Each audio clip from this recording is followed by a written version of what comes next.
সকালবেলা আলু তোলার কাজ চলতেছে।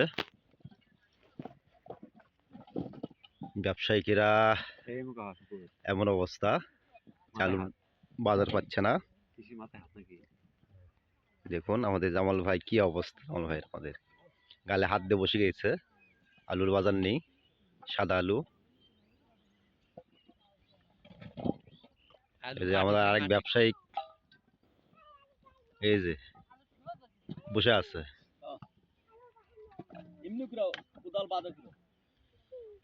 আমাদের জামাল ভাই খুব চিন্তার মধ্যে পড়ে গেছে, আলুর বাজার নেই দিকে।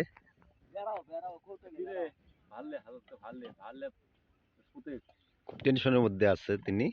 দেখা যাক তার কাছ থেকে কিছু একটু কথা শুনি। ভাই, বড় ভাই, ভালো আছেন আপনি? আমাকে মাথা ঠিক না ভাই, মাথা হয়ে গেছে। আলুর বাজার কত আজকে? 410-20। 410-20। আমার জামাল ভাই খুব টেনশনের মধ্যে আছে, আলুর বাজার নাই দিকে।